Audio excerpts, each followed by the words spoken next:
দাম কত, কিন্তু শুধুমাত্র দাম জানলেই ভালো জিনিস কেনা যায় না।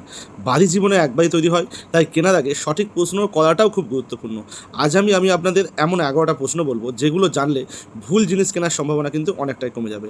আমি আরিফ, আপনারা দেখছেন আমার ইউটিউব চ্যানেল আরিফ ভাইকে সাথ। আপনাদের প্রথম প্রশ্ন কী হবে? আপনাদের যে কোনো তোমার দোকানদার বা হার্ডওয়্যারের দোকানে গিয়ে আপনাদের প্রথম প্রশ্ন যেটা হবে সেটা হচ্ছে এই পণ্যের বিআইএস সার্টিফিকেশান বা আইএসআই মার্ক আছে কিনা। এটাই আপনার প্রথম প্রশ্ন হওয়া উচিত। যেসব নির্মাণ সামগ্রীর বিআইএস মান প্রযোজ্য, যেগুলোতে বিআইএস সার্টিফিকেশান আছে, সেই সব সামগ্রীতে আইএসআই মার্ক থাকা উচিত। শুধুমাত্র লোগো দেখলেই হবে না, বিআইএস লাইসেন্স নাম্বার মিলিয়ে দেখুন। আপনার পণ্যের গায়ে যে তোমার তথ্য পরিষ্কারভাবে লেখা আছে কিনা দেখুন। এর ফলে কিন্তু নকল বা নিম্নমানের পণ্য কেনার ঝুঁকি অনেকটাই কমে যায়। এরপর যে তোমার 2 নম্বর যেটা আছে, আপনি আপনার দোকানদারকে প্রশ্ন করুন আপনার রডের গ্রেড কত। শুধুমাত্র কোম্পানির নাম জানলেই হবে না, আপনাকে জানতে হবে রডটা 500 না 500D না 550 না 600 না ডি আছে না এইচডি না এসডি। ডি মানে তোমার ডুকাটাইল, এইচডি মানে হচ্ছে হায়ার ডুকাটাইল, আর এসডি মানে হচ্ছে তোমার সুপার ডুকাটাইল। এইগুলো, এই যে রডের যে গ্রেড বা রডের যে গ্রেডের ভিডিও আমাদের ইউটিউব চ্যানেলে আগেই পোস্ট করা আছে, আপনারা চাইলে আমাদের চ্যানেলে গিয়ে তোমরা দেখতে পারেন। তবে এটা আপনাকে মনে রাখতে হবে যে গ্রেডটাই কিন্তু মেন জিনিস না, আপনার বাড়ির ডিজাইনটা কীরকম হয়েছে তার উপর কিন্তু আপনাকে তোমার গ্রেডটা তোমার নির্ধারণ করতে হবে। এর জন্য আপনি আমার আগের ভিডিওটা অবশ্যই তোমার দেখলে আপনার সমস্ত মনের প্রশ্ন কিন্তু তোমার দূর হয়ে যাবে। আপনি তোমার 3 নম্বর প্রশ্ন করুন যে সিমেন্টটা আপনি কিনছেন, এই সিমেন্টটা কবে তৈরি হয়েছে। অনেকেই শুধুমাত্র কোম্পানির নাম দেখেন কিন্তু ম্যানুফ্যাকচারিং ডেট কেউ দেখেন না, এটা সবথেকে বড় ভুল। তাই উৎপাদনের তারিখ, বস্তাটা তোমার শুকনো জায়গায় রাখা আছে কিনা, যেখান থেকে কিনছেন সেখানকার গোডাউনটা কেমন, বস্তার ভিতরে আপনার তোমার শক্ত তোমার দলা বেড়েছে কিনা, এগুলো আপনাকে অবশ্যই দেখতে হবে। আর সবাই যতটা সম্ভব নতুন স্টকের সিমেন্ট নেওয়াই ভালো।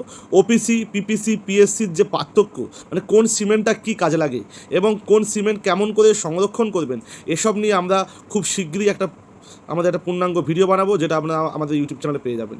4 নম্বর প্রশ্ন কী করবেন? 4 নম্বর জিনিস আপনাকে মাথায় রাখতে হবে যে আপনি যে দোকানটায় গেছেন ওটা একটা বিশ্বস্ত দোকান কিনা, ওখান থেকে আপনি বৈধ বিল পাবেন কিনা। শুধুমাত্র কম দাম দেখে আপনি তোমার মাল কিনবেন না, যতটা সম্ভব বিশ্বস্ত আর পরিচিত তোমার দোকান থেকে কিনুন। সেখানে কী হবে না, প্রয়োজনে আপনি বিক্রির পর সহযোগিতাও পাবেন এবং কোম্পানির সহযোগিতাও পাবেন।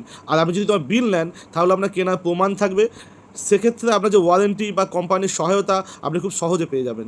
এরপর 5 নম্বর প্রশ্ন, অনেকে শুধুমাত্র তোমার জিজ্ঞাসা করেন যে তোমার কোন কোম্পানির সিমেন্ট ভালো, কিন্তু ওই কোম্পানির যে বিভিন্ন ভাগগুলো আছে, ওই সিমেন্টটা কোন কাজে দরকার সেটা কিন্তু আপনারা তোমার জানেন না। তাই বাজারে তোমার 3 ধরনের সিমেন্ট আছে। ওপিসি অর্থাৎ আপনার অর্ডিনারি পোর্টল্যান্ড সিমেন্ট, পিপিসি মানে হচ্ছে পোর্টল্যান্ড পোস্টজলানা সিমেন্ট, আর পিএসসি মানে হচ্ছে পোর্টল্যান্ড স্ল্যাগ সিমেন্ট। তাই মনে রাখবেন যে UltraTech, ACC, Ambuja, Dalmia, JSW, Nuvoco, এগুলো শুধুমাত্র কোম্পানির নাম। এই একই কোম্পানি একাধিক ধরনের সিমেন্ট তৈরি করে, তাই শুধুমাত্র ব্র্যান্ড নয়, বস্তার গায়ে কি লেখা আছে বা সেটা আপনার বাড়ির কোন কাজে লাগছে সেটাকে আপনার তোমার দেখতে হবে।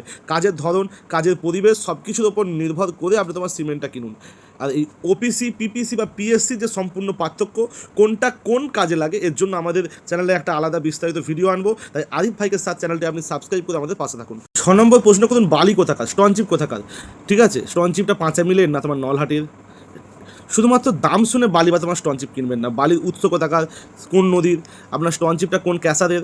এবার আপনি বলবেন যে আমি বালি স্টোনচিপ তো সব দোকানদার বলবে হেতিয়ার, বিষ্ণুপুরের, 5 মিলের, আপনি তোমার চিনবেন কী করে। বালি চিনতে গেলে আপনাকে দেখতে হবে বালির চালান।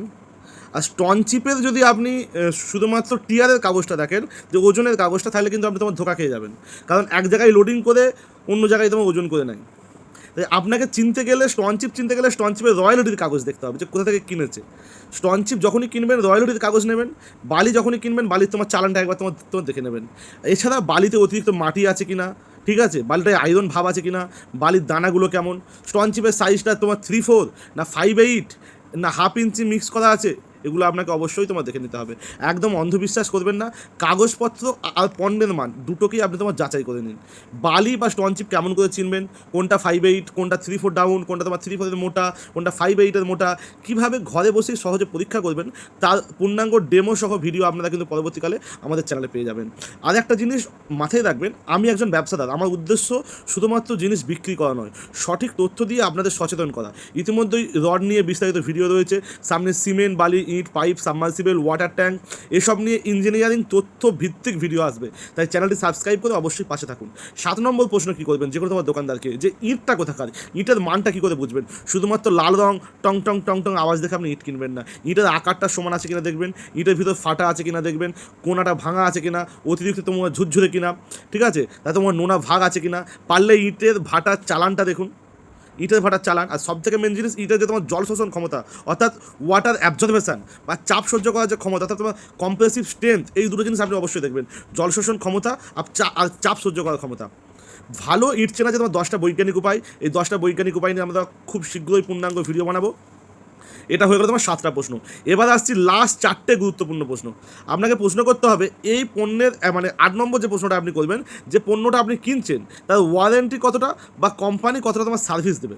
সব পণ্যের ওয়ারেন্টি এক নয়। Submersible pump, water tank, PVC pipe, bathroom fittings, এগুলো কেনার আগে আপনাকে তোমার জেনে নিতে হবে যে কোম্পানি কত বছরের ওয়ারেন্টি দিচ্ছে, এগুলো তোমার লিড ফ্রি বা তোমার ব্যাকটেরিয়া ফ্রি কিনা, কী ওয়ারেন্টির আওতায় এগুলো আছে, ঠিক আছে। আপনার কাছে তোমার সার্ভিস সেন্টার ডাইরেক্ট আসবে না এগুলো ওয়ারেন্টি আছে।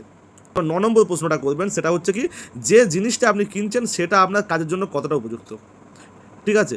8-এর রড আছে, 12-এর রড আছে, 10-এর রড আছে, সব রড তো তোমার সব নকশার জন্য নয়। সব সিমেন্ট, ঢালাইয়ের সিমেন্ট আছে বা তোমার গাঁথুনির সিমেন্ট আছে, তো বা তোমার সব পাইপ 1 ইঞ্চি, 3 জ, হাফ ইঞ্চি, 3 ইঞ্চি, ঠিক আছে, 5 জ। সাবমার্সিবল আছে, সাবমার্সিবলের আবার আইএসআই, নন আইএসআই, ওকে। তা আপনার বাড়ির নকশা বা আপনার বাড়ির ব্যবহার অনুযায়ী আপনি যে মালটা কিনছেন সেটা আপনার কতটা কাজে লাগবে বা সেটা আপনার কী কাজে লাগছে, ওকে। আমাদের এই চ্যানেলে কিন্তু বাস্তব অভিজ্ঞতার ইঞ্জিনিয়ারিংয়ের তথ্য দিয়ে সহজ বাংলায় আপনাকে তুলে ধরা হয়, যাতে আপনার কষ্টের টাকা সঠিক জায়গায় খরচ হয়। তাই আপনাকে আরিফ ভাইকে চ্যানেল কিন্তু অবশ্যই সাবস্ক্রাইব করে রাখতে হবে। এরপর 10 নম্বর প্রশ্ন হচ্ছে যে পণ্যটা আপনি কিনছেন ওটা তো আপনার একদিনেই কাজ হয়ে যাবে না, তাই আপনি সংরক্ষণ মানে ওটাকে তোমার সংরক্ষণ করবেন কী করে। ভালো জিনিস কিনেও কিন্তু অনেক সময় কিন্তু তোমার সংরক্ষণ করতে পারে না, যার ফলে তোমার পণ্যের মান নষ্ট হয়ে যায়। আপনাকে অবশ্যই মনে রাখতে হবে সিমেন্ট শুকনো আর উঁচু জায়গায় রাখুন। সিমেন্ট যেটা আপনি কিনবেন সেটা তোমার শুকনো বা উঁচু জায়গায় রাখুন। রড দীর্ঘদিন খোলা জায়গায় না রেখে প্রয়োজনে তোমার ঢেকে রাখুন। পাইপ সমতল জায়গায় রাখুন যাতে তোমার বেঁকে না যায়। প্লাস্টিকের ট্যাঙ্ক দীর্ঘদিন রোদে না ফেলে কোনো এক জায়গায় তোমার সংরক্ষণ করুন। সঠিক সংরক্ষণ করলে কী হবে, তোমার পণ্যের গুণগত মানটা তোমার ঠিক থাকবে। লাস্ট প্রশ্ন, সর্বশেষ প্রশ্ন, যেটা আপনি কিনেছেন সেটা আপনি বুঝছেন নাকি, আপনি জেনে কিনছেন, কেন কিনছেন, কার কথায় কিনছেন। দোকানদার নিজে তোমার লাভের জন্য বলবে, মিস্ত্রি যেখানে কমিশন পাবে সেটা বলবে, তাই কেন এই রডটা কিনছেন, কেন এই সিমেন্টটা, কেন এই ইট, কেন এই পাইপ, কেন এই পাম্প, যত বেশি জানবেন ভুল সিদ্ধান্ত নেওয়ার সম্ভাবনা তত কমবে। বাড়ি জীবনে একবারই তৈরি হয়, তাই সিদ্ধান্ত নিন তথ্যের ভিত্তিতে, দামের ভিত্তিতে নয়। তাই আজ আমরা বাড়ি তৈরির আগে জেনে রাখা 11টা প্রশ্ন, যেটা হার্ডওয়্যারের দোকানের মালিককে আপনি অবশ্যই করবেন, যেটাতে আপনার কষ্টের টাকা বাঁচবে, সঠিক সিদ্ধান্ত নিতে পারবেন। এরপর আমাদের চ্যানেলে ইট, বালি, ছাদ ঢালাই, সাবমার্সিবল বা বিভিন্ন মিস্ত্রির ভিডিও আসবে, তাই এই চ্যানেলটা অবশ্যই তোমার সাবস্ক্রাইব করে আমাদের পাশে থাকবেন।